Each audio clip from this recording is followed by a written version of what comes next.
Hi, guys. Welcome to tonight's live chat. How are you? I just saw you, Phoenix. I was just trying to hook up my microphone and I saw that you said, Yay. Thought I was late.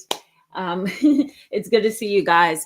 It's been quite a week. I saw Jessica J up there a couple minutes ago at the top of the chat saying that it's been a week. So I very much agree. But I'm glad to be able to be here with you guys. We had a storm in my area, and the storm was so bad that all the news reports were saying severe thunderstorms, but when the severe thunderstorm actually hit, it was more of like a tornado kind of a thing. So my office power went out, my home power went out. I had some, not property damage to my home, but I had some property damage on my property. And so, of course, if that falls into your neighbor's yard, you've got something to deal with. And then you have to stand and look around and say, okay, what else happened on the property? And your office is all thrown together in any old kind of way. It was just a horrible storm on Tuesday. So thankfully the power came on the next day. We lost power at my office and at my home, and thank God it came on the next day, because I wouldn't be able to do YouTube or anything, or even see clients in that kind of situation. So I'm really, really glad to be here with you guys tonight, and glad that we have power and everything so that we can communicate. This is a conversation. I'm gonna go ahead and just jump in. This is a conversation that I think a lot of you are going to be able to relate to, because most of us have siblings, right? I very rarely share a lot of my personal life. I do utilize wise self-disclosure on my channel and even with clients, but I will self-disclose this, that me and my siblings, we tend to be rather close. However, my older brother and I, he's about 12 years older than me, so he's 48. And no, not 48. Wait, I don't want to mess that up. 10, 11, 12. So he's 50. He's 50. So 50 years old. And then, of course, there's me. I'm the middle child. And then my younger sibling. We tend to be the most close. Why? I think we're just a little bit more close in personality. And my younger sibling and I, we're close when we need to be. But, oh, he gets on my nerves. He does. It brings out all the therapeutic skills that I need to be practicing on a daily basis. But we all have siblings, right? And we can look at our siblings and say, why are you this way? Who did you take after? Is what I said to my younger sibling many, many years ago. And if they are kind and you can engage with them in a positive way, if they are loving, if you guys have the same values and the morals, having a sibling can be a wonderful thing, right? But what if your sibling is difficult, right? Pompous, arrogant, narcissistic, controlling, egocentric, manipulative, triangulating, right? Cold and callous. There's another word that came to mind and I just lost it. I can't think of it right now. But what do you do when your siblings like that? It's hard to live with them. I remember good times with my siblings. I also remember bad times with my siblings, because families have dynamics, and it wasn't between me and my siblings. It was between my family, and I could, be with my siblings and look at what's happening in the family, and we would just be very close to each other. But I could look at them and say, okay, the younger one gets on my last nerve, but we can make this work. And I love my sibling enough, and I love my mother enough to say, okay, I'll put up with him, And so that's kind of how that dynamic goes. But if you have a sibling that has what we call a personality pathology of the personality of the sibling, then life gets a little bit more difficult, because you can't just look at your sibling and say, you know what, you're so annoying right now. Don't talk to me. I'll just come back to you when you can get some sense, right? Or don't talk to me right now. You're upsetting me. I will call you when I calm down. And, we're going to move on from there. You can't talk to a sibling with a personality pathology in that way. You also can't talk to a sibling with a personality pathology in the way of, I just think you're so rude. Why are you being so disrespectful? That's an example. Another example is mom and dad has done a lot for you. You know, the least you can do is thank them. And the least you can do is help when they need your help. I've told my younger sibling that in the past. When you have a sibling that has a personality pathology, you can't say those things. You can't. And you may be agreeing, and you may be asking yourself, why is that? Well, because a personality pathology says there's something wrong with temperament. So whatever you feed that sibling, it's going to come back, but be ready, because it can come back in the form of retaliation, hostility, jealousy, envy, right? Manipulation of the whole family dynamic, dark and evil behaviors, right? Being sneaky and subliminal about things and hidden, right? So you know, something's going to happen there with temperament, because they may have a very bad temper or anger problems, right? The other piece is that a piece of this is you can't talk to the sibling this way, because they're probably, you know, if they have a personality pathology, they're probably going to go somewhere in the family and spread lies, right? Untruths, right? Disrespect. The list goes on. Maybe secrets that you've shared, observations of the family that you have had. Me and my older brother, you know, it doesn't matter. You know, it doesn't matter that we don't see each other every day. We talk a lot. And, you know, we love each other as, you know, he's my big brother and I'm his little sister, no matter what, you know, even though, you know, we're 12 years apart, I'm grown, he's grown. but I still see I still see my brother as a kid, you know, the 12-year-old boy who had me on his shoulders when we went to the amusement park growing up, you know, and he still sees me that way as well. So it's wonderful when that can happen, right? But when you have a narcissistic, unhealthy, controlling, triangulating and manipulative sibling, you know, that you've shared things with, this was my point earlier, I almost lost it, that you share things with, you know, watch, because the minute something happens, they're going to go outside of you and talk about it, right? Me and my brother, my older brother and I, we have observations about our family. Why? Because we're siblings. We have an internal, quote unquote, internal dialogue between us about the family, you know. And when my late grandfather passed away at the end of 2024, it was interesting because, you know, he and I are on the phone and we're talking about my mom and how she hasn't seen her dad in over 20 years. There was a lot of family toxicity. For those of you who have been with me over the years, you know some of my storyline, that my grandfather had an affair on my grandmother, and he left his children behind and tried to erase in some ways his children and grandchildren and embrace his new family. Well, anyway, my brother and I were talking for hours about my late grandfather's death at the time. And we're making observations and we're talking about things and we're psychoanalyzing things and we're processing things just between the two of us, like siblings would, you know?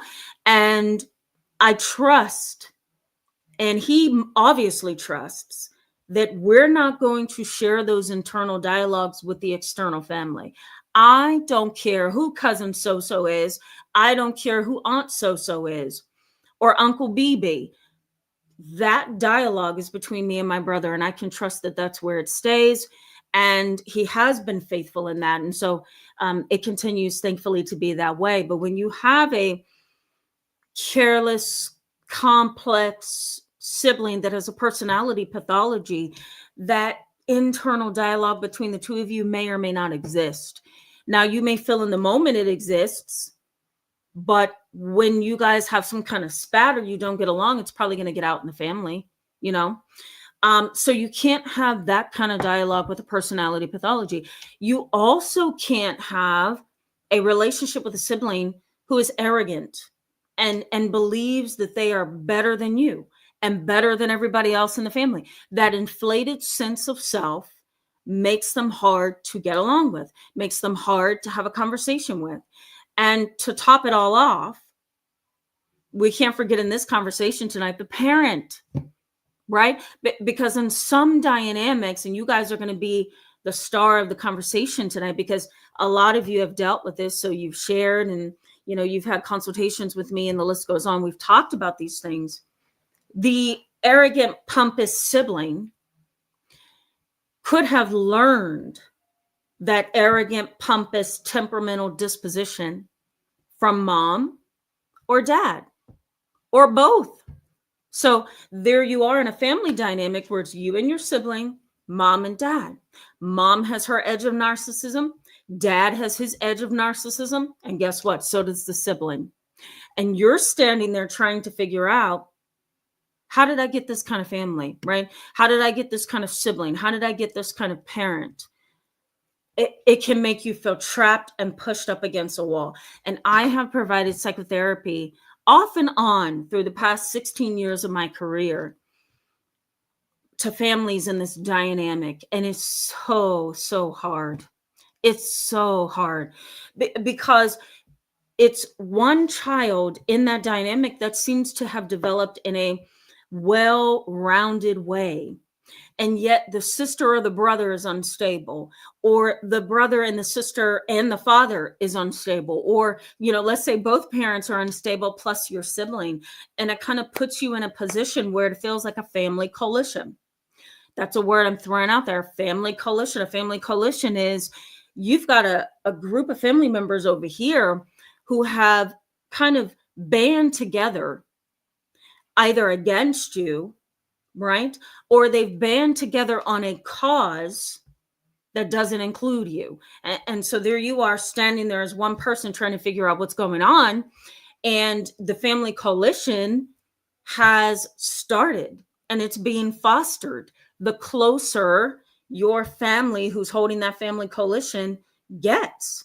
And that is the very toxic reality of these kind of dynamics. There can also be kind of like a treaty within a family, where, there's mom and dad who's coming against the child who's not the narcissist, but they embrace the narcissist. Have you ever seen that? Have you dealt with that, guys? Mom and dad seems to get along with the sibling who's the narcissist.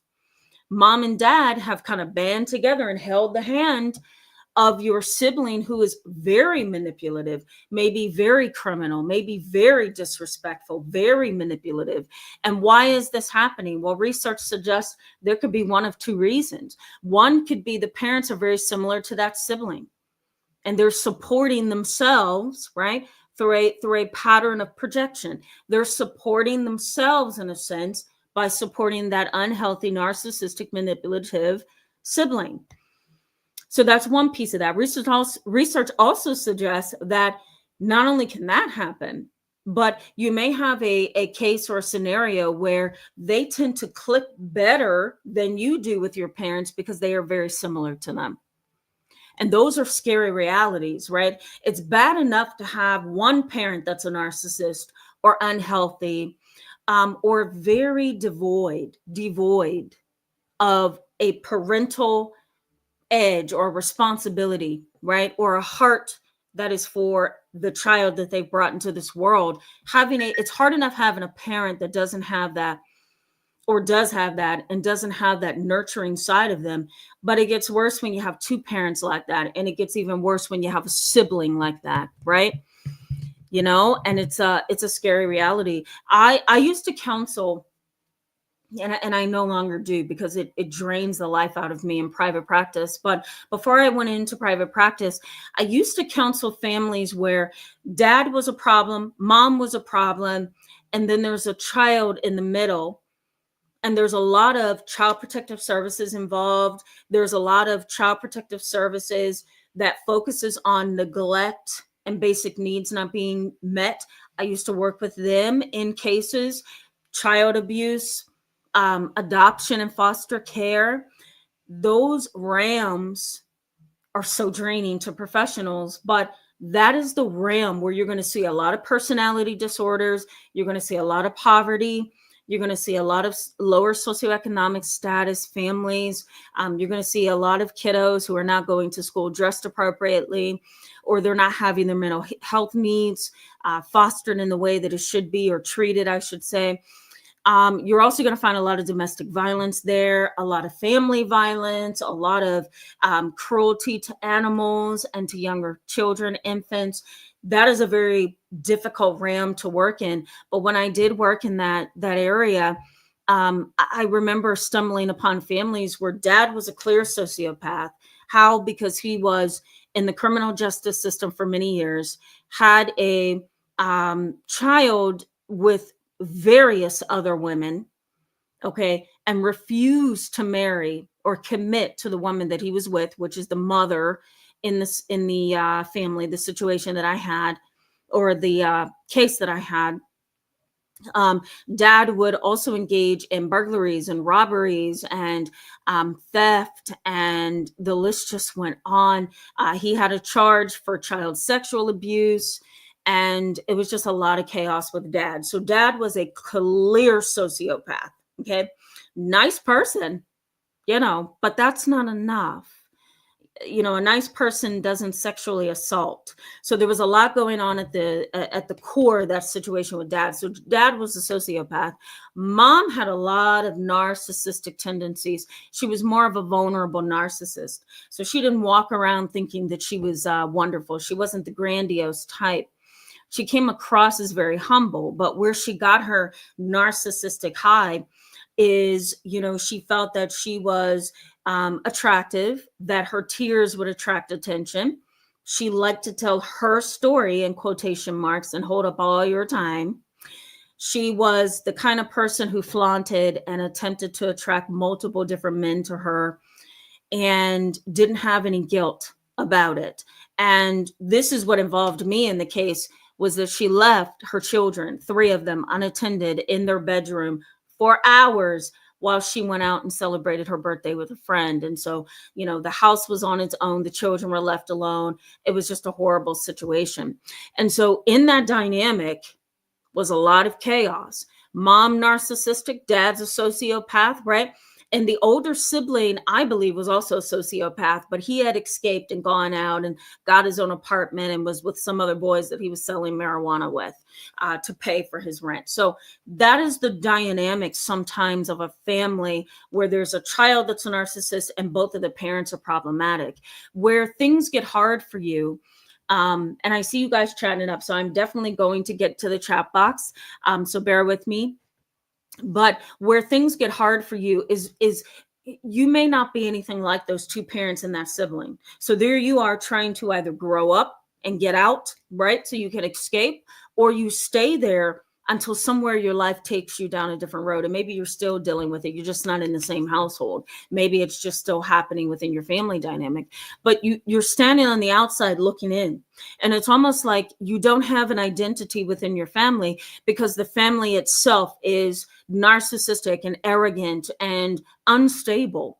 And there is no love there. There's no safety there. There's no respect there. Research in psychology on arrogant behaviors in parents suggests that if you're in a household where the parents are arrogant, narcissistic, and just they have a grandiose sense of self, at the core of that, a lot of research studies on this dynamic have highlighted that that's an unstable, disrespectful, or lacking of respect household and family dynamic.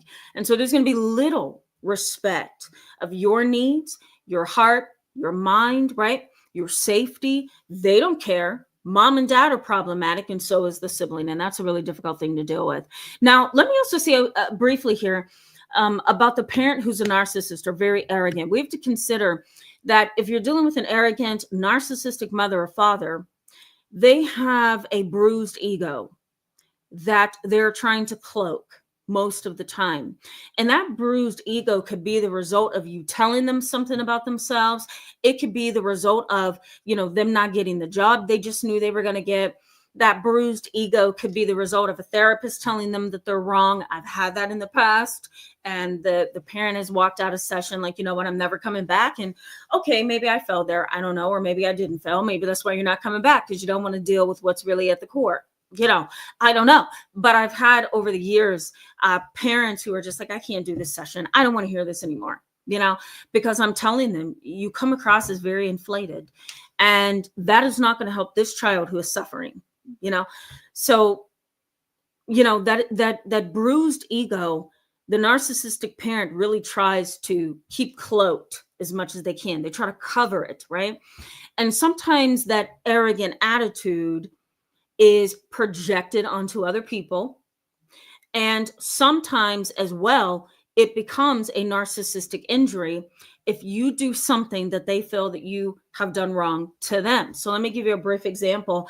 Many years ago, I had a client, probably about 6 years ago, I had a client whose mom would bring her son to therapy to see me. I was in a group private practice with another provider. That was the other provider's practice, but I was there providing consultations and treatment services. So off and on. The mother was somewhere on the autism spectrum, I believe.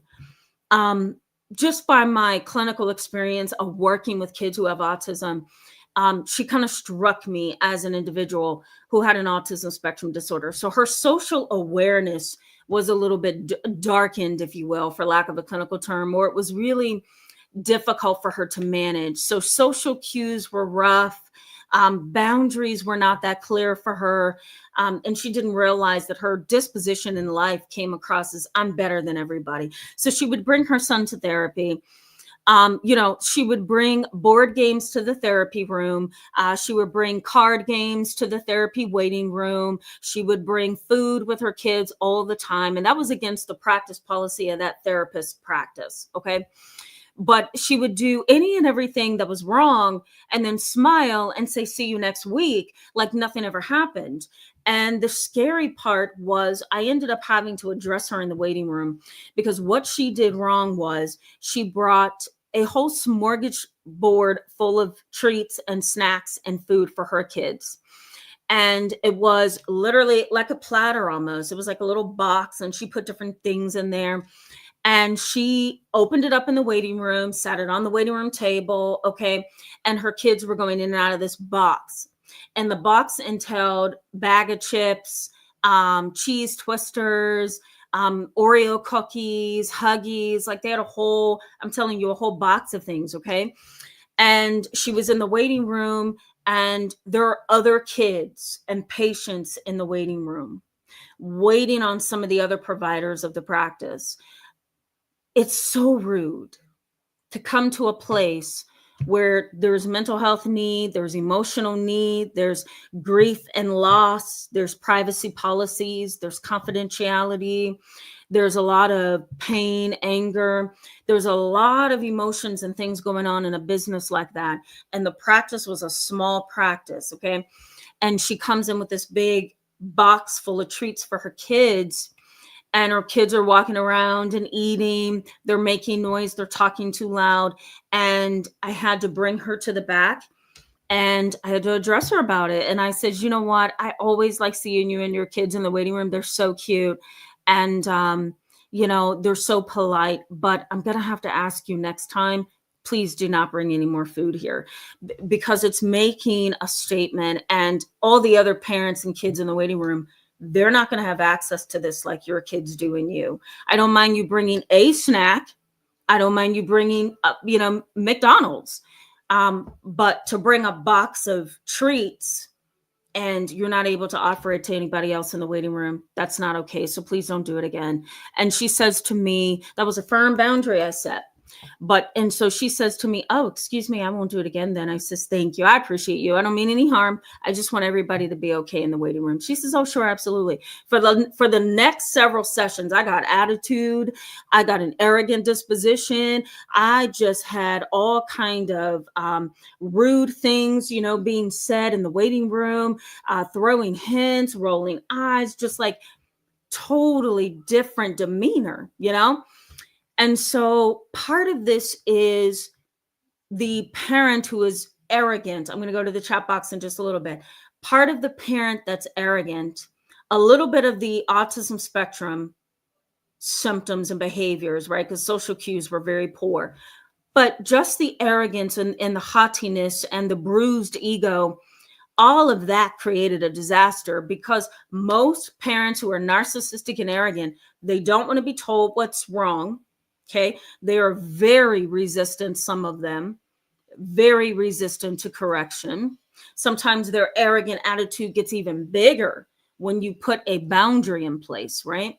They also lack the ability to apologize and be accountable for stepping on toes, for being disrespectful, right? You and I, guys, for those of you who are on this chat with me tonight, you know that if somebody says you've done something to offend them, and if it's a professional who's telling you, you're not allowed to do this in this realm, the humble thing to do is say, I'm so sorry, I didn't know. Oh, I really apologize. I won't do that again. Do you mind if I bring something, next time to just treat everybody? I don't want anybody to feel left out. Boom. That's a humble, healthy way to communicate. But for arrogant, haughty, self-centered parents with poor social skills, they're going to be very resistant to correction, right? There's going to be some kind of emotional injury that you've caused to them because in their mind, they are grandiose, they are better, they are superior, right? They don't want to be aligned alongside of characters that they feel are lower, if you will. They don't want to be aligned with being rude. They don't want to be aligned with stepping on shoes and toes, right? They don't want to be aligned with needing correction, especially as an adult. So it gets worse, right? Sometimes that arrogance gets worse when you put that boundary down, So this is basically what we're going to talk about tonight. This was the meat of it, which is why it took so long here.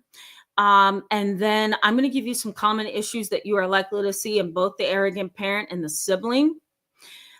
Just a little bit of research. I often, none of these live chats are just poof out of my head. They are strategically scheduled and discussed with research. So if you ever want to see the research, it's in the description box. I always post it and update it at least a couple hours after the live chat or before.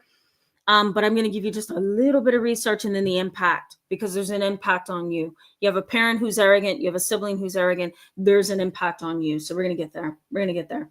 Okay. Let's go to the beginning. I'm just going to say hello to you guys, answer some questions, engage you a little bit, and then we're going to go into common issues. Pink Meadows, always good to see you, along with Jessica J. Jessica J, Curl Sky, and Ellie Wynn. Hello and good to see all of you tonight. Hopefully you are doing really well. Phoenix, James McDonald, Jermaine, and Ronald Zion. Hello and welcome. Good to see you guys in tonight's live chat. I'm going to go back to James McDonald. James McDonald, says, hi, Tamara and all. Self-entitlement, selfishness, and arrogance run hand in hand. Yes, they do. And that is kind of the situation of the parent that I just told you about.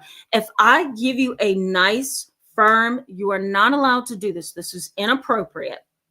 The humble and socially admirable way to handle that is to say, oh, I apologize. I did not mean that. And I didn't know. Now I know, this is a professional environment. So I don't want to disrespect you. You've done so well with my kids, my family. I don't want to do anything to disrespect anyone. Boom. That's a healthy way to say, I messed that up. But if you're dealing with an arrogant James McDonald, entitled and selfish individual, they're not going to apologize. They're going to look at you as if you've offended them. And then they're also going to look at you in a way that says, excuse me, are you saying I created a problem? Yes, you did, because none of us are perfect. Do you forget? Right? And some arrogant, self-centered, entitled people have that disposition. They look like me. Moi, what? I did what to you? No, you don't have to go there. James McDonald, you're right. They do run hand in hand. Just say I'm sorry and apologize and move on. Laura Fed, hello and welcome. Good to see you in tonight's live chat. Bossy Truthy 15 NGO. Good to see you both. Ronald Zion, thank you so much for that. Glad we are safe as well. It was a little scary there for a little bit.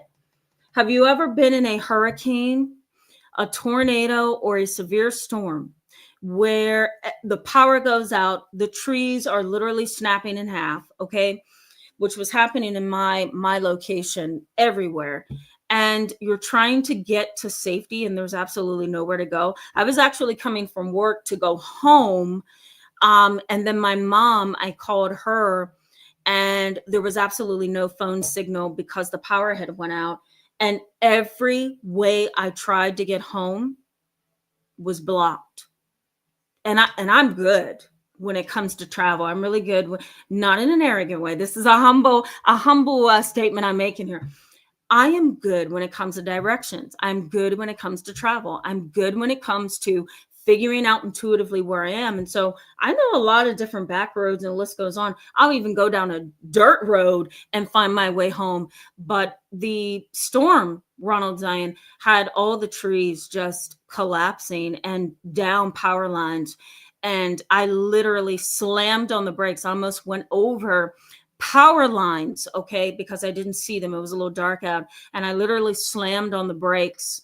And I couldn't believe it. It was like an exit. There was no exit any way that I would go, you know?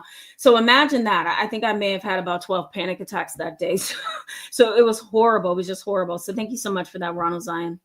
Yeah, thank you, Phoenix. I appreciate you. And yes, Ellie Wen, you don't realize how blessed you are to have power, air, water, safety, a door, and a lock that you can lock when you close it. You know, you don't know how wonderful that is and what it means until you don't have it, right? Jermaine, hello and welcome. Good to see you in tonight's live chat. I'm going to stop chatting here because we're a little over time. Orlando, hello and welcome. Good to see you as always. My friend Shamita, hello and welcome. Good to see you tonight, and thank you so much for that.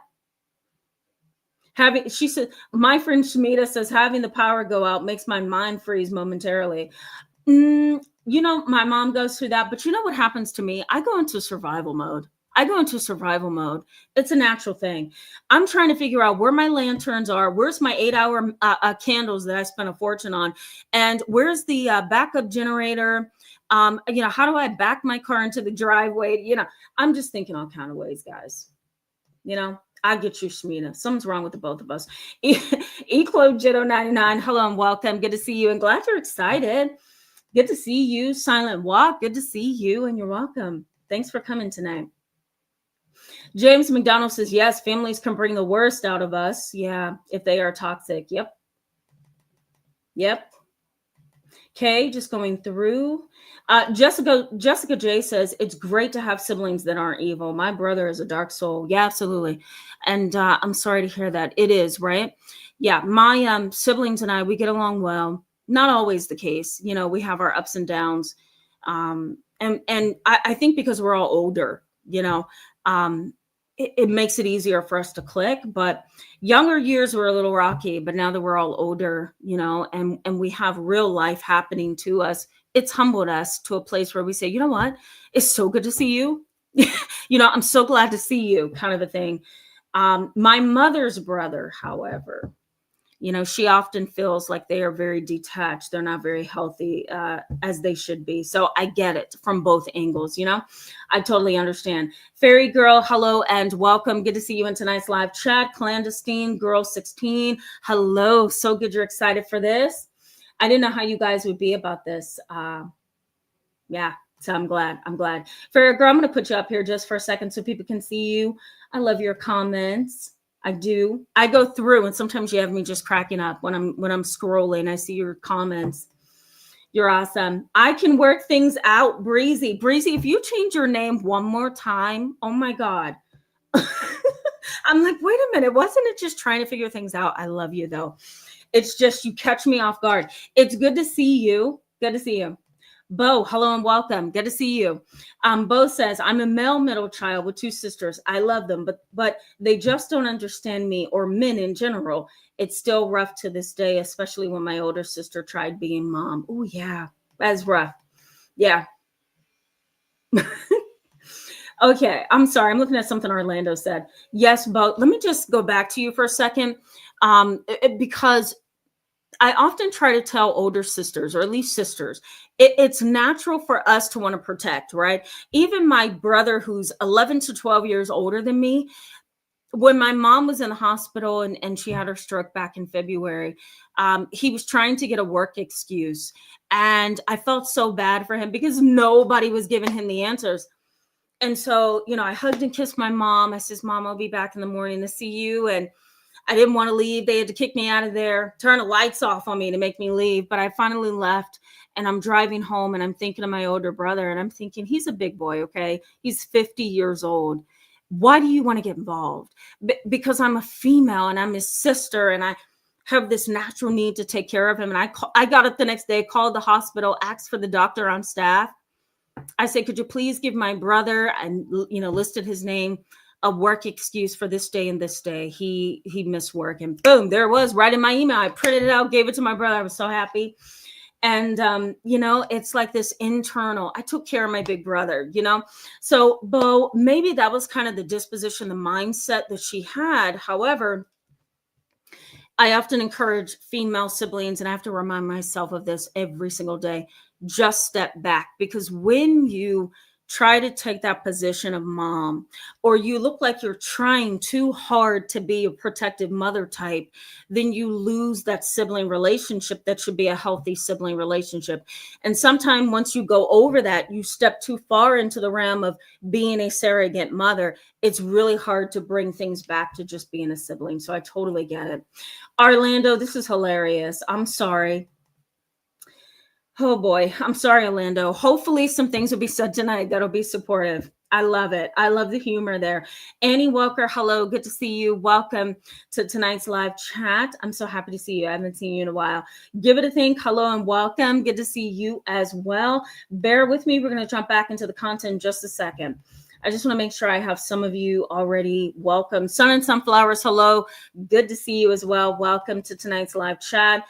Sylvie, I hope I'm saying that correctly. Hello. Good to see you. Good night to you as well. All right. Let me see if there's anybody else. Yeah. Lorfit says, I stay away from the toxic, frustrating patterns. Exhausting. Absolutely. Yep. I don't blame you. Me too. I don't blame you. Starburst, thank you so much for that. And hello, welcome. Always good to see you. Okay, one more person before I go back to the content. Silent Walk, you can be my last one before we go back to the content. Silent Walk says most people that side with the narcissist are weak and are scared to stand up to them. It's easier for them to go along. Yeah, sometimes that's it. Sometimes that's it. 100%. They don't want to create that narcissistic injury, because once that injury, that bruised ego is created, we're going to go back to the content on this. Once that bruised ego is created, that narcissistic injury, it's hard to unravel it, right? And I've been in situations like that in my personal and professional life. And you almost feel like, oh God, why did I even do that? Why did I say that? Why did I do that? Why did I address that issue? Because that narcissistic person doesn't know, again, how to take accountability and responsibility, apologize, be mature, and move on. That doesn't happen with these people, Excuse me. What happens is they tend to get feistier, angrier, sometimes hostile. They become bullies. And so Silent Walk, sometimes that's why it's easier to go along than it is to just say, you know what, you're going over my boundary. I'm not going to do this with you, kind of thing, So what are some of the common issues when you have an arrogant sibling, an arrogant parent? Psychology highlights a variety of things, but I've condensed them for the live chat tonight, and I've seen these things in my practice and can talk about it. So let's jump in. Okay, guys. So the first thing that you're likely to see, this is to be expected, is an attitude of entitlement. James McDonald said it earlier, so I'm not going to stay on this too long, but let me point out here that an attitude of entitlement is sometimes intentional and the person is aware of it, or it's unintentional and the person isn't aware of it, right? Intentional, arrogant, entitled behavior says, you're going to do what I want you to do or wish you hadda, kind of thing.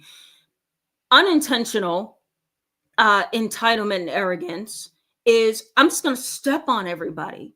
And as long as nobody calls my awareness to that, I'm going to keep doing it.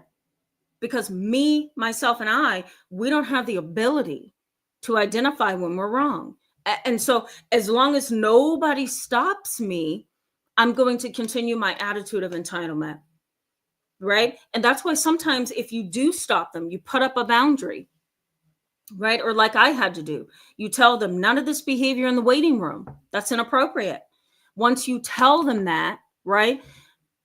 Then they step back offended, like, excuse me? Why? Because they are unintentionally entitled. They don't know they're entitled. They think they're just fine. And so when you finally put up that red stop sign, they look at you like, oh, then we're going to battle, and that's unnecessary. Just swallow that you've done something and move on, right? The inflated self-perception gets in the way. Inflated self-perception. I am this big, and I feel like I'm actually bigger than this big, and I'm going to, what's the word I'm looking for? I'm going to demand, that's the word I'm looking for, demand that you respect my inflated self-perception. And a lot of times that can feel like you're being bullied. A lot of times that can make you feel like you are being harassed, right? Just that grandiose mindset all around you can be really, really difficult to deal with. Right. And here's the even scarier part. Where does your sibling fit into this? Well, the parent's egotistical, entitled self-perception or disposition, the sibling models that. So sometimes the sibling is a direct extension of that arrogant parent, a direct extension of that arrogant parent. And sometimes that arrogant parent knows that child over there that I have brought into the world is an extension of me. And the over identification, that's the word I'm looking for, the over identification with the child causes that parent to kind of helicopter and kind of stay over that pompous child, arrogant child. They kind of hover. And part of that is because they really are, I hate to say this, some of them are arrogant helicopter parents over the very child that's just like them.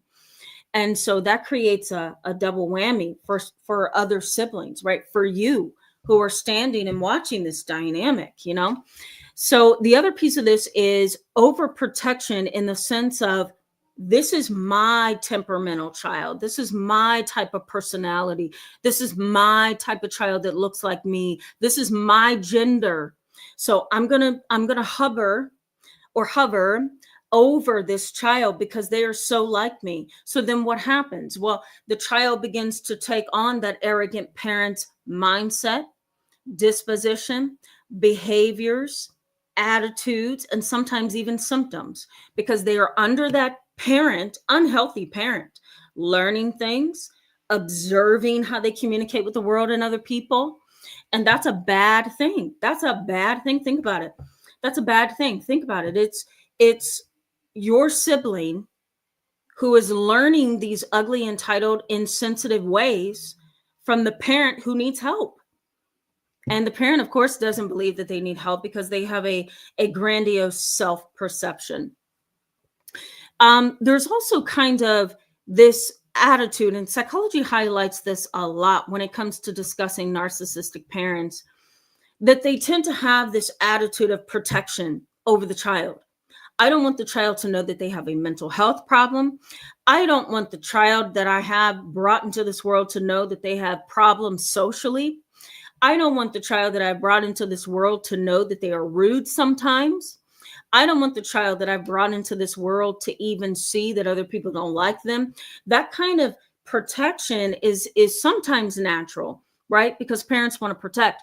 But sometimes that protection in and of itself is the protection of the parent's inner child, right? The protection of themselves, and also the protection of the child that's most like them.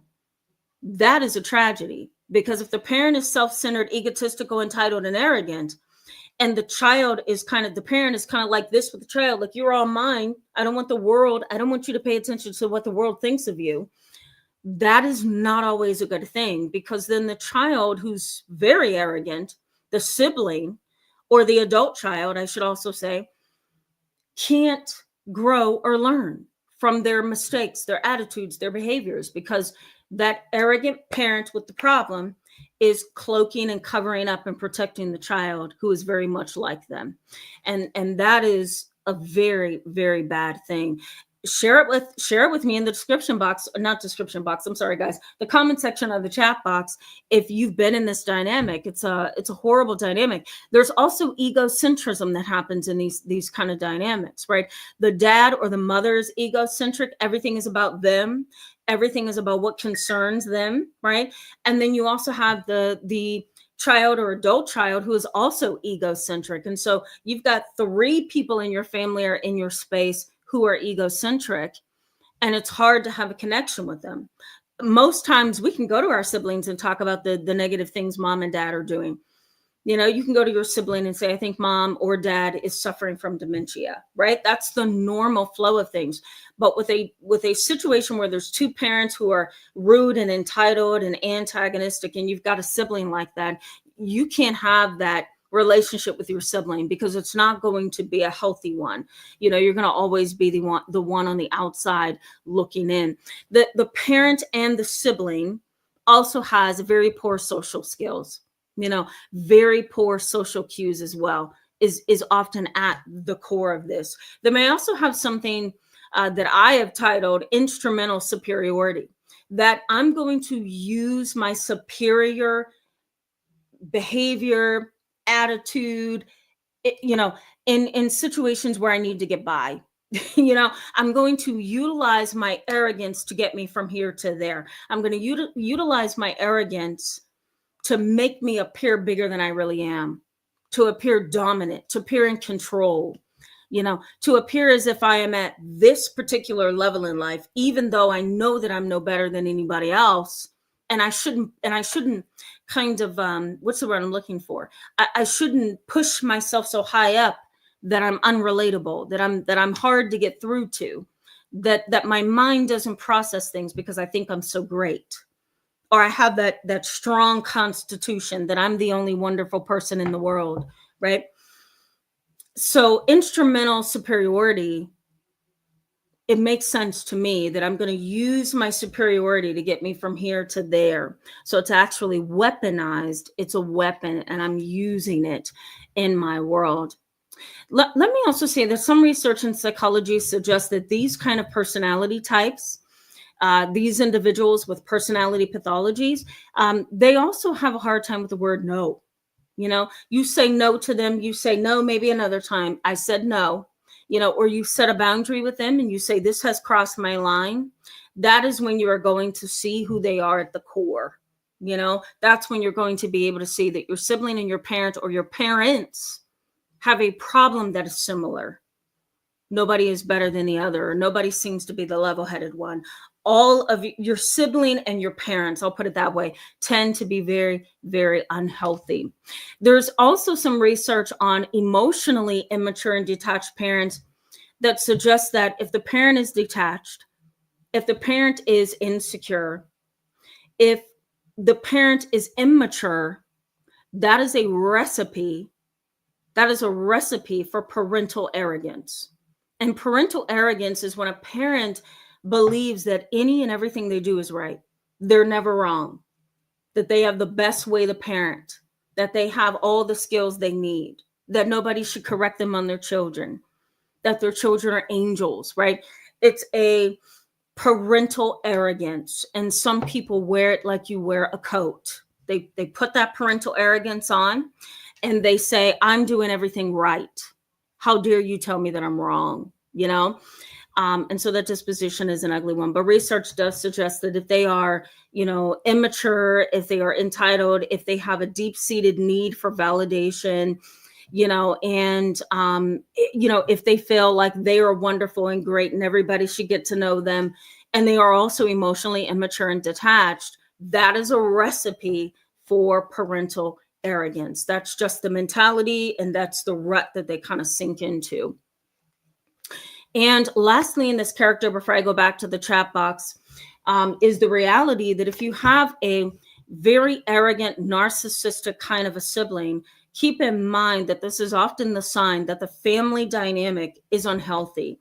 A healthy family dynamic does not include arrogance, self-centeredness, egotism, or egotistical behavior, I should say, egocentrism. And it also doesn't include very pompous attitudes that makes it hard for everybody to connect. So a family that's full of arrogance and narcissism is a very unhealthy one. There is no such thing as a healthy family that has arrogance and narcissism at the root of it. Okay, let me go back to the chat box, get a sip of water, guys, and then we're going to go ahead and talk about how this impacts you and wrap up. NGO says the amount of codependency drama happening, passing off as being a supporting, loving family is jarring. Yeah, I agree. Yep, I totally agree with that. And I've seen that dynamic in sessions for a long time. Sorry, Orlando. I'm sorry.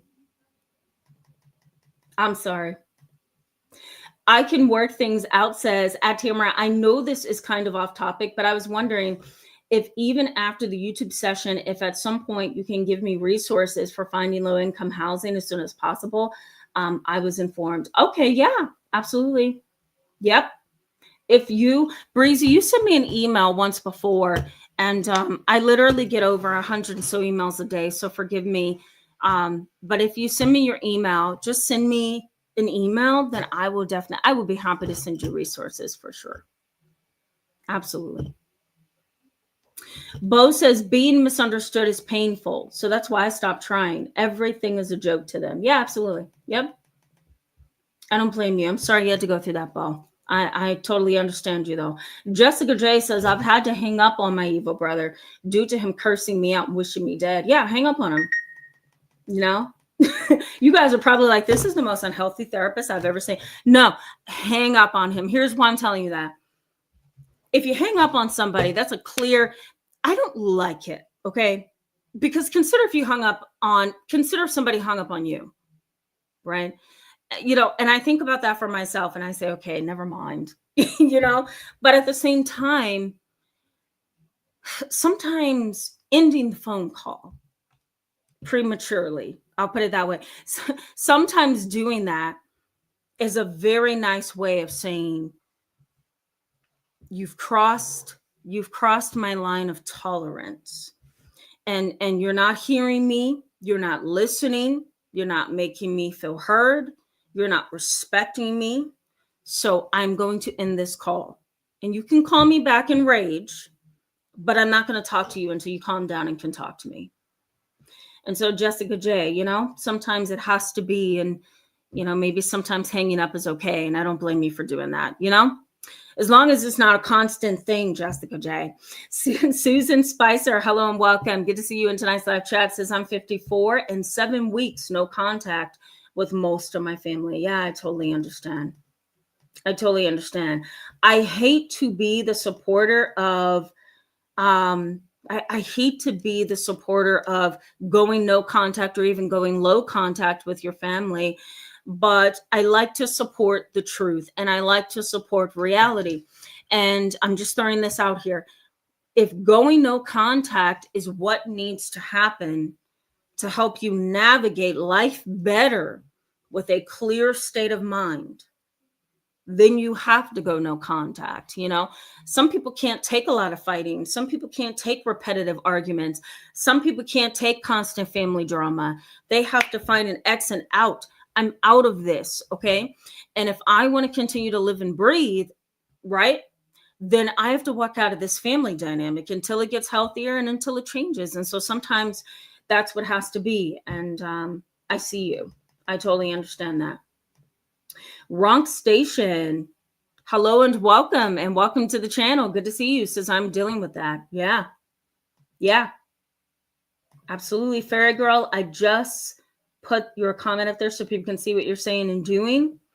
Sun and Sunflower says, phew, this is so triggering. Yeah, it is triggering.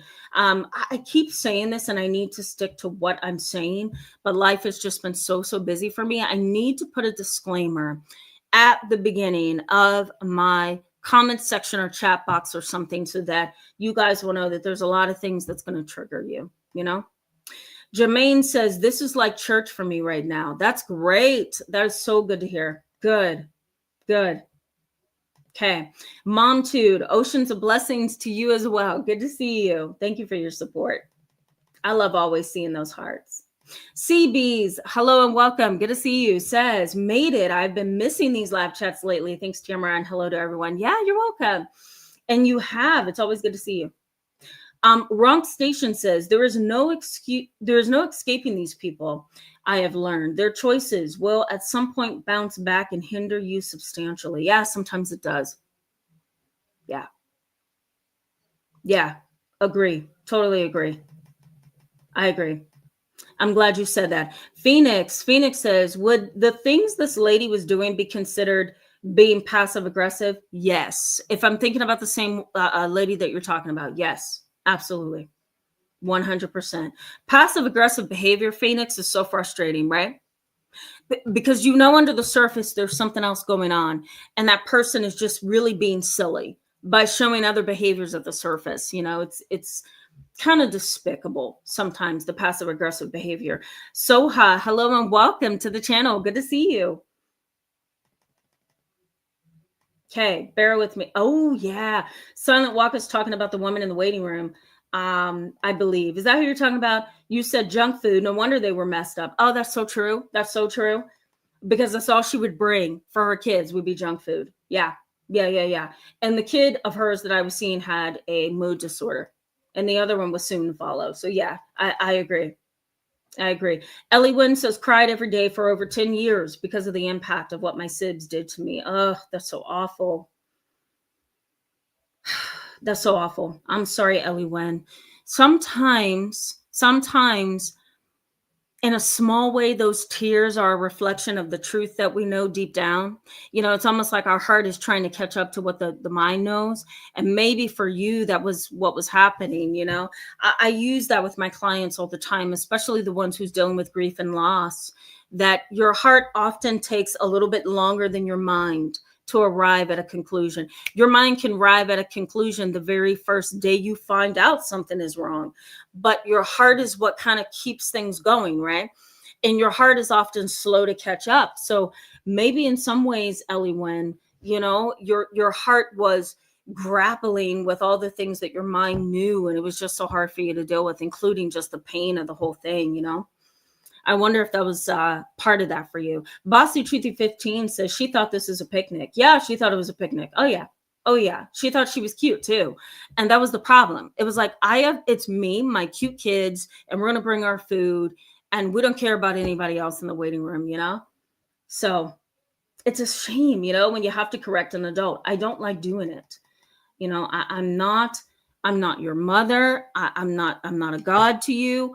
I'm not here to correct you as an adult. I'm here to welcome you with open arms, to give you guys therapy, treatment, education, knowledge, support. The list goes on. I do not want to correct you, So every time I see something, where I have to step in and correct somebody, I'm just like, geez, why does this have to be, I let a lot of things slide too sometimes because I don't want to have to correct you. But when I correct you, you're being corrected for a good reason, because it's multiple times that I let you get by with something before I say, you know what, this is done.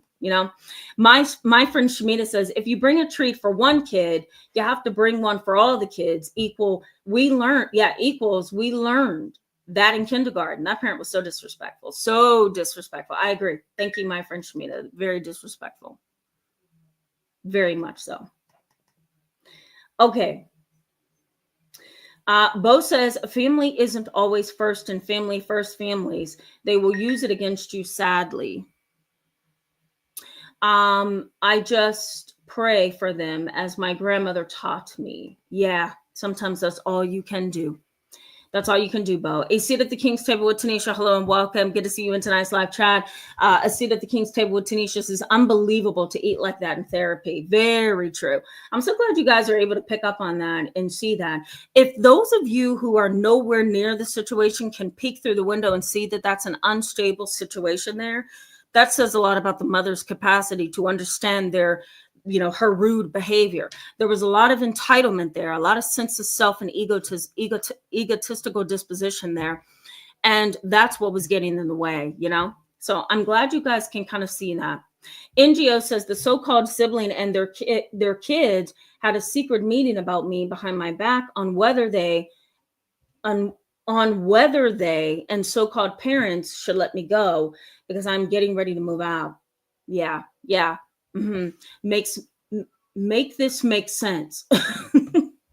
Yes, I say that a lot about a lot of things in life, NGO. Yes, I totally get it. Yeah. I don't know. I don't have the details to give you a firm direction on that. Yeah, but that's difficult. That's difficult. I'm sorry, NGO. James McDonald says getting an apology from an arrogant family member is like trying to get blood from a stone. Yep, I'm gonna start your comment, James McDonald, because I agree. I agree. Scene 68. Hello and welcome. It's been a while. Says, hello, Miss Tamara. I always miss your live sessions. Happy I made it to this one. Yeah, glad you did. So good to see you. You truly are a godsend to all of us. Thanks for all the work that you do. Oh, that's so sweet. Thank you. I really appreciate you. I feel the love on that one. Thank you. And I'm so glad you could be with us tonight. Denise, is it? Yeah, I don't want to say no. Dennis, I'm so sorry. I need to be done tonight. Dennis Robinson says it'll be a fake apology. That's what you're trying. That's what you're saying. Yes, it will be a fake apology. Yeah, if you try to force somebody to say I'm sorry, a family member, a person who stepped on your toes, it will be a forced apology indeed. Yeah. Kev Dower, good to see you, my friend. Welcome. Says, unfortunately, these types of people have no concept of integrity. So well put. I'm going to star that. Yeah, I'm going to star that. Jessica J says, I feel like screaming. Oh boy, Jessica J, you're not supposed to you're not supposed to get to that point, but I totally get it, right? You know, I think I saw you say a couple messages ago in the chat box, this is triggering. So it's probably triggering. It's hard to digest and swallow these characters, right? I totally get you. I really don't blame you. Q Quote Award, hello and welcome. Good to see you in tonight's live chat as well. Annie Walker says the sibling in my case is the golden child. Yeah. Yeah. Let me give you some family roles that these siblings may play. Play in your life that you may not have ever heard of. And I can actually post, maybe I'll do that tonight in the comments section. I'm going to pin a comment. I'll give you the link that shows you the psychology of different family roles. I think it's a wonderful worksheet. I give it to my clients all the time who are dealing with these things. It can kind of help illuminate some things, but there's often the scapegoat or the black sheep in these kind of family dynamics. So this is what research in psychology has found. These are the roles that the arrogant child or the unhealthy child or the family member can play. So the scapegoat or the black sheep. The other one is the hero or the golden child, right? The hero rescues. The golden child is the smart one who, of course, you know what this is, gets all the check marks and does really well in life. There's the addict. That's also a family role. The psychology has identified to be like this pattern. There's the lost child. And in that lost child role, the child stays in the background to kind of get away from all the drama. They don't want to be anywhere near it, right? And then you also have the mascot, which is the family member that thinks everything is a joke. The mascot or the family clown is this role. And this family member just thinks everything is a joke. Everything is funny. Nothing is taken seriously. So again, you have the addict, you have the scapegoat, the black sheep, you have the lost child. You also have the golden child or the rescuer, and then the lost child. So those are family roles that are typical ones in these particular dynamics.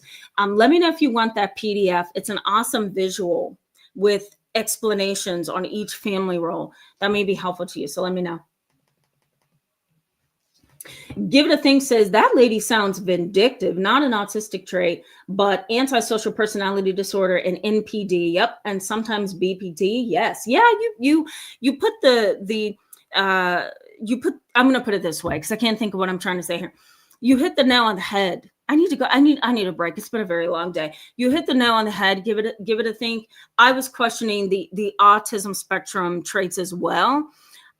She was officially diagnosed by a local neurologist and neuropsychologist who took her through a series of tests and said that she had autism when she was a child. She should have been treated.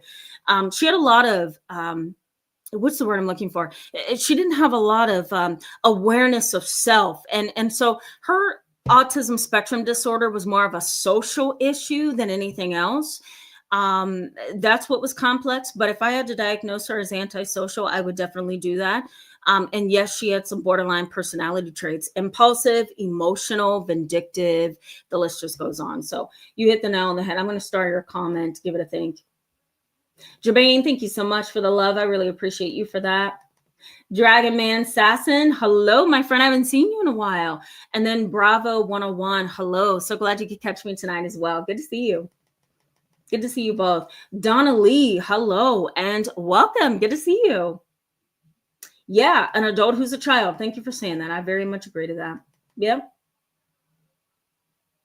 Okay. Georgette Gray, hello. Good to see you. Welcome back. Hope you're doing okay. Bear with me. Nancy R, good to see you. Phoenix says, yep, survivor mode. Nancy R, good to see you tonight. Welcome to tonight's live chat. Hope you're doing well. Okay. Miss Janine MacArthur, hello. Good to see you. Yeah. Oh, I love this. Miss MacArthur, Miss Janine, I call her. MacArthur says, it's so shady dealing with these arrogant, selfish family. Yeah. Their negative attitudes trigger my anxiety. Thank goodness for meds. Oh, that's hilarious. I love Miss Janine. Yeah, Miss Janine, you're hilarious. But on a serious note, you really do feel like you need something to kind of hold you, right? When you're dealing with these personality types. I don't blame you. I don't blame you. Tinabis Abysmos, I hope I'm saying that correctly. Hello, always good to see you. Welcome to tonight's live chat. Uh-oh. There we go. All right, one more. Yeah, you're welcome, Jessica J. Yeah, glad this is helpful. Good to hear. All right, bear with me. I'm going to go through some of this. Cam, hello. Welcome to tonight's live chat. So good to see you tonight. Yeah, Nancy R says parentification. Yep. And adultification. We don't want to forget that one, where you're kind of forced to grow up sooner than you want to grow up. If you have a very arrogant, pompous, entitled parent and the sibling is just like that, you're going to have to learn how to adult real quickly. So adultification, you're going to be pushed to grow up much sooner than you anticipated. You're my last comment before I go to this impact on you and how it impacts you. Scene 68 says, dealing with arrogant family members is the worst when they exhibit narc traits. And then they make you feel like a loser, like you don't measure up. Absolutely. Yeah. Like you don't measure up, like you don't have common sense, like you don't see their sneakiness. You know, we could just go down a whole list. Excuse me for 1 second, guys. I often feel with these topics, I need to have like a huge thing of water over here. Okay.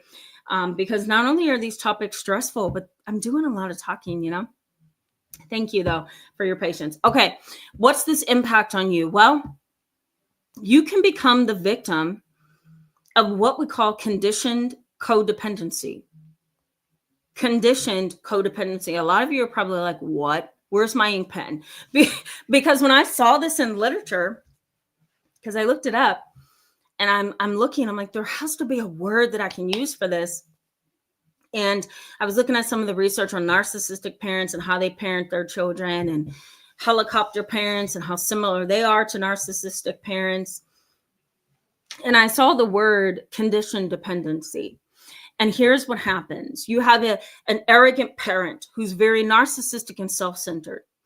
They kind of build up your sibling. So that could be a brother or sister. They build up your sibling.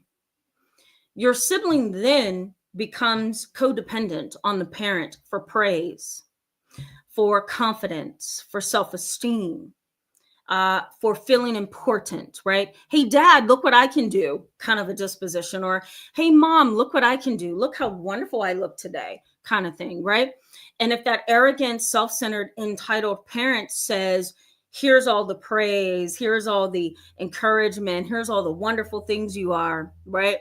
And what makes this even more difficult is when the child is wrong and the parent decides to go down the road of positive parenting, where there's no correction, but rather there's a little bit of, oh, well, don't play with them then. If they say you're arrogant, don't play with them then. There's other kids you can play with. I think that's a terrible disposition. I don't like that kind of parenting.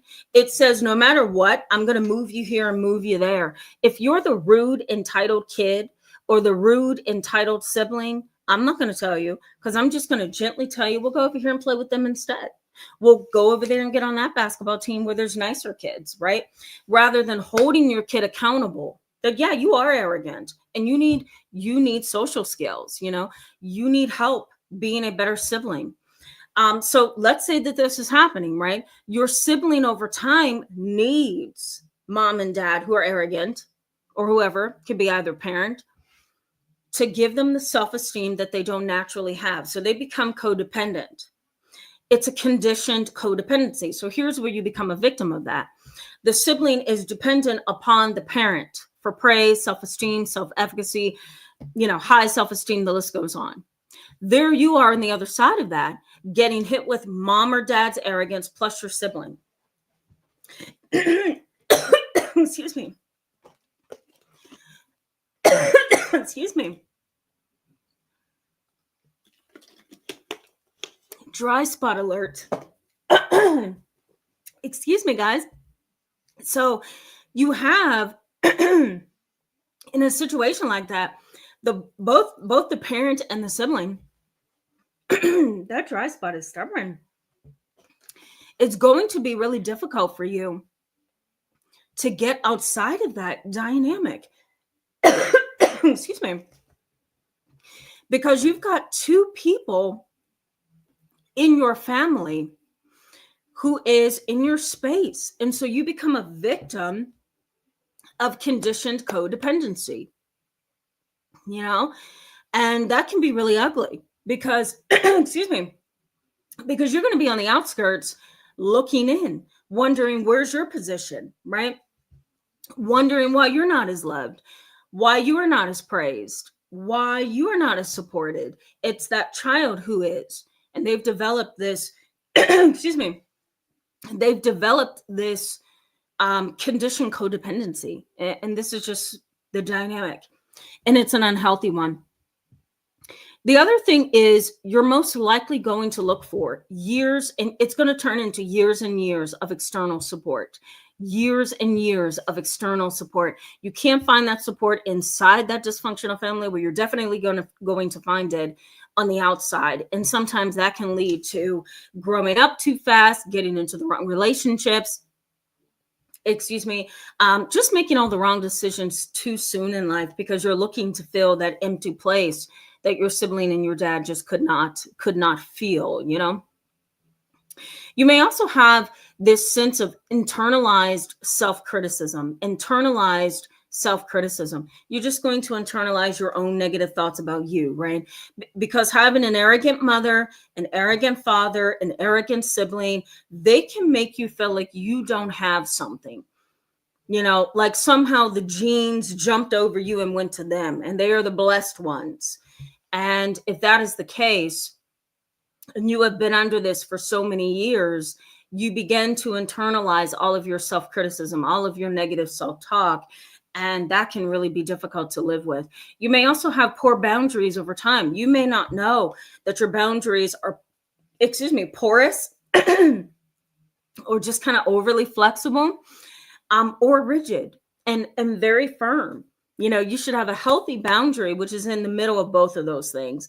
You want to be able to be flexible at times, and you want to be able to be rigid when you need to as well. So you want that middle ground. But a lot of siblings who are dealing with arrogant siblings and arrogant parents, there is no middle ground. You're going to be forced at some point to find a way out of that dynamic, because if mom, dad, and sibling can't see that they are a problem, they're going to, number one, make you the problem. And number two, you're going to start to internalize that you are the problem, right?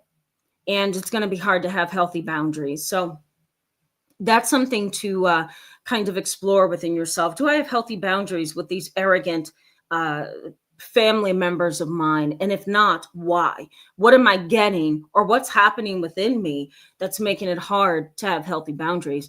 The other thing research highlights, and I've seen this as well in many cases, is a lack of genuine self-esteem. You may have some idea of who you are, but genuine self-esteem says this: that I can make a mistake and I can stand back up and feel confident, that I could, see something in myself that I don't like, but also see something in myself that I do like. So there's balance there. A genuine and a healthy self-esteem also says, I don't have to be the buffy guy in the room or the thin girl in the room to be valuable.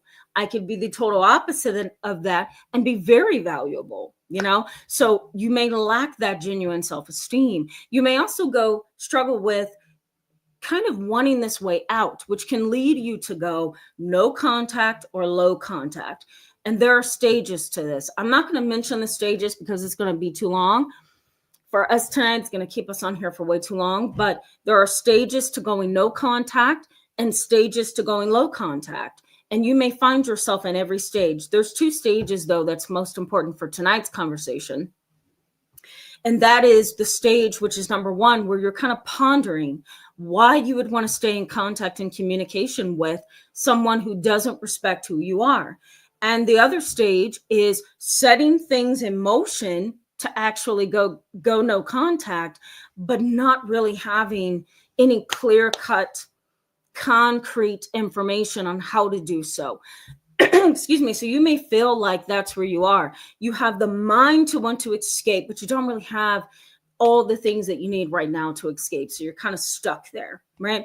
So this is the impact on you: becoming the victim of conditioned codependency, really struggling with years and years upon years of looking for external supports, really internalizing self-criticism and their criticism of you, having poor boundaries, right? Not knowing how to find that healthy middle ground, having a lack of healthy, genuine self-esteem, right?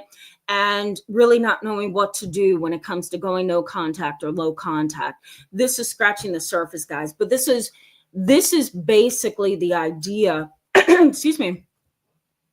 It's basically the idea around the impact that these parents and siblings can have on you. It is a stressful kind of dynamic.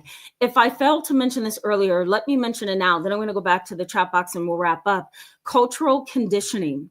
Cultural conditioning. Basically what that means in this topic is this: that the world has conditioned us to believe that family is everything, that siblings are everything. Excuse me, that siblings are everything, that parents must be respected at all costs, right? That cultural conditioning for many years kind of sets your mind in a place where it's a little hard for you to say, you know what, I'm done here. I'm going to push away from the table and I'm going to let you go because I can't deal with you. So cultural conditioning kind of gets in the way as well. It makes you want to stick around or try to work things out, or, maybe go back and forth with your sibling or your parents over something in a confrontational, argumentative way. And it's all because of that cultural conditioning. We don't know as a culture how to say, you know what, this is the end of the road. We're done. I'm going to pump the brakes and I'm going to push away from the table because I'm not going to do this anymore. So we may do a live chat at some point on cultural conditioning around the idea that family is everything. Okay, guys, thank you for being with me in tonight's live chat. I'm going to go to the chat box, just engage you for a little bit, and then I literally have to go. We do need to wrap up. Kev Dower says, you are 110% right about sisters trying to be like mom. Yeah, right? I know. I'm not going to let my brother see that. Oh, God, I'm hitting all the wrong buttons. I'm not going to let my brother see that, Kev Dower. Because I act like both of my brother's parent all the time. They need it, they need it. Unforeseen blessings. Hello and welcome. Good to see you. And welcome to tonight's live chat.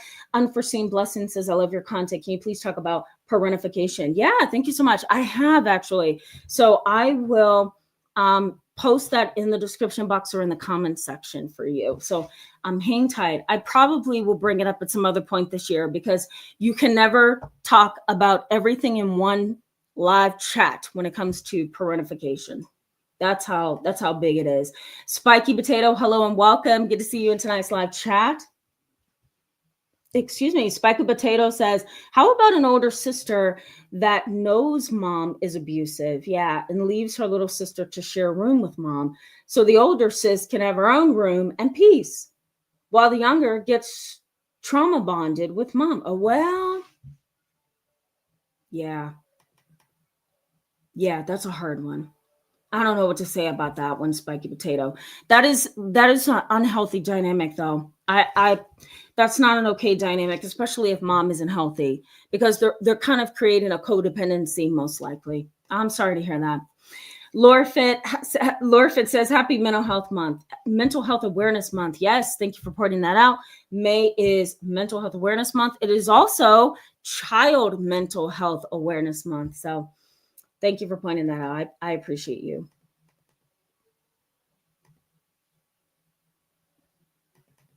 Okay, bear with me.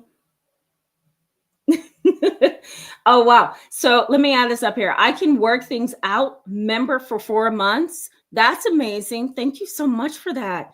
I truly appreciate you. And so glad that you feel like you're getting something in return, YouTube does a great job. They keep a really, close track of members of the channel. And so anywhere during my live chats, your membership is shown either in an icon, right? And then if you've been here for more than so many months, they illuminate your comments. So Breezy, so glad to see you highlighted in there. That's awesome. Nancy R says, I was parentified. That ruins a lot. Yes, it does. Yes, it does. It ruins a lot. I agree. Spiky Potato says, Nancy, I feel you. Yep. Thank you, Breezy, for the super sticker, the super chat. I appreciate you. Thank you. Thanks so much. I appreciate you. And thank you for that super chat. Totally love you. Thank you. That's so sweet of you. Felix. Okay, I'm just going to put that up there. I'm not going to even say it. You guys are trying to get me kicked off YouTube. Anne of Hearts, hello and welcome. Good to see you in tonight's live chat. Hope you're doing well. Oh, Breezy, that's so cute. Ellie, when I should make you the queen of dealing with the channel memberships now. That's what I think. Oh, I love that. That's awesome. Okay, just looking, guys, before we wrap up.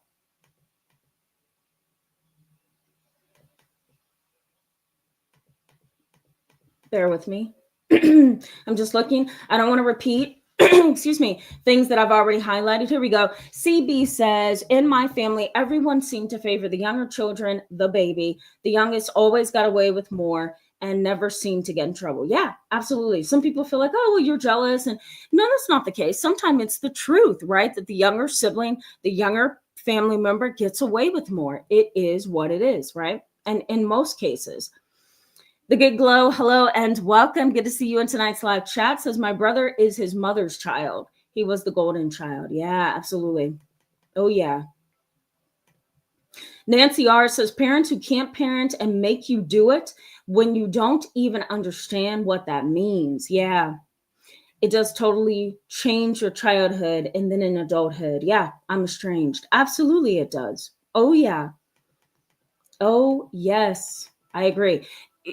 It not only changes your childhood, but it actually changes the neurobiology of who you are, right? Because there's certain developmental stages that you need to go through before you can graduate to the next one. And so it's not just the psychology of child development, it's also the neurobiology of child development, because your brain is literally developing over time.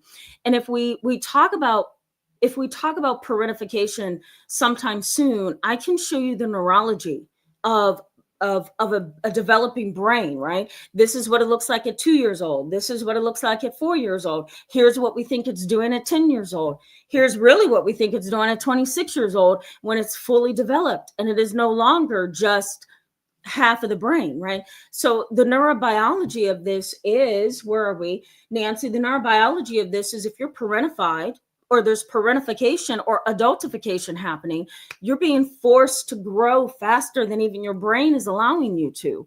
And so that can cause what we call developmental delays, whether that's a literal developmental delay, right? Or that's what's the word I'm looking for? An emotional developmental delay, right? Because you don't get a chance to experience that stage. We need to experience all those stages that Piaget talked about. And some of the other, psychologists and researchers and psychoanalysts that focused on development of human beings. So Nancy, we may get into this pretty soon. I will definitely put it on the list to be a conversation that we can talk about a little bit more than we have recently. Okay.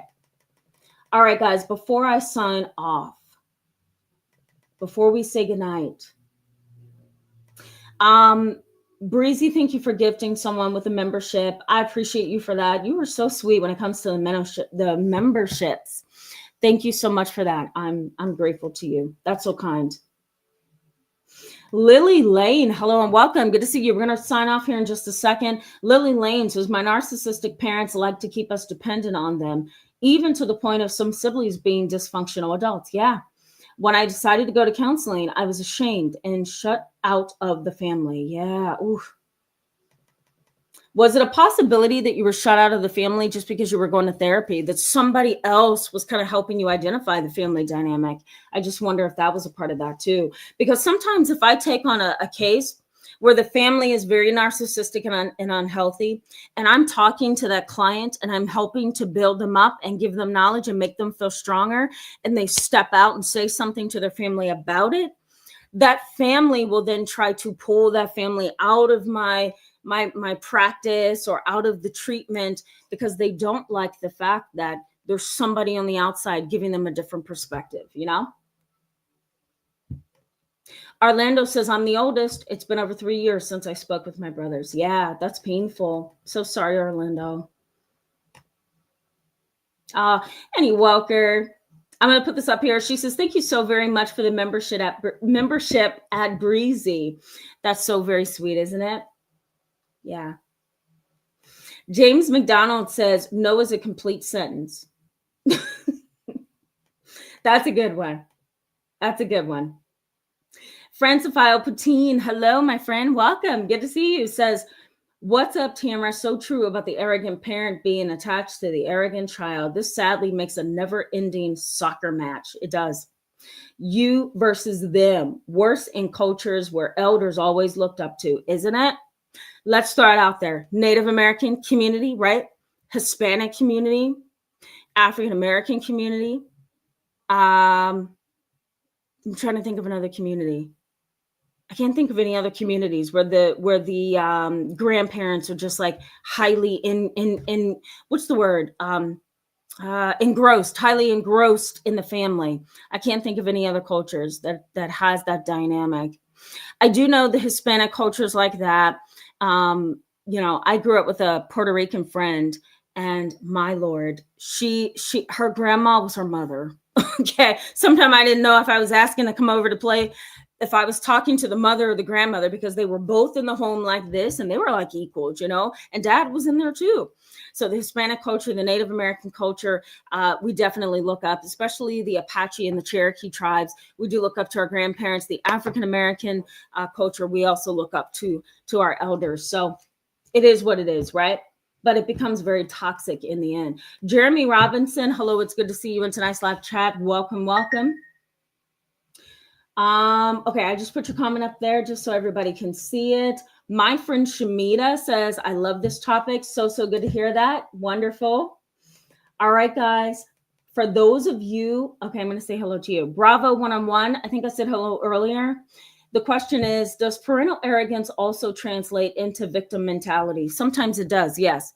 Yeah. But because the victim mentality is this, that I'm constantly being envied. People are jealous of me. People don't like me. Nobody embraces me. The mother that I told you would come to the practice that I was working in at the time with a box full of treats for her kids and nobody else in the waiting room, she had a victim mentality. For the several sessions after I had to correct her behavior, she was in the victim mentality. And you can literally see that she was in the attitude of, I'm mad at you. I don't feel you had the right to correct me. I don't believe that I did anything wrong. And she stayed in that mentality. If you have an individual who has an autism spectrum disorder, they can start to get kind of sucked into what's called perseveration.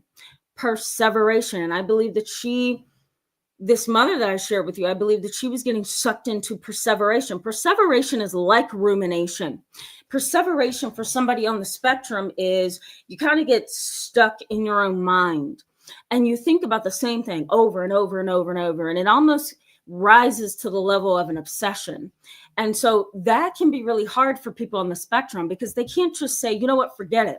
They kind of obsess over it and they can't get out of the mindset. And so if you have somebody who's on the spectrum, the victim mentality will continue and continue and continue, unless they are in therapy and actively aware of it and working on it. That was a great question. Thank you for ending us on a good note. Guys, thank you so much for being with me in tonight's live chat. I truly hope that this was helpful. Come join me tomorrow. I can't remember what it is. Oh, the chameleon. There we go. I was going to look it up. The psychology of the chameleon. You're going to want to know this, the chameleon personality, somebody who is so switchable. You don't know from second to second who they're going to be.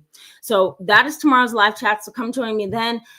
Guys, I hope you have a wonderful Friday. Thank you for spending it with me all the time. Have a wonderful night. I'll see you tomorrow. Bye-bye.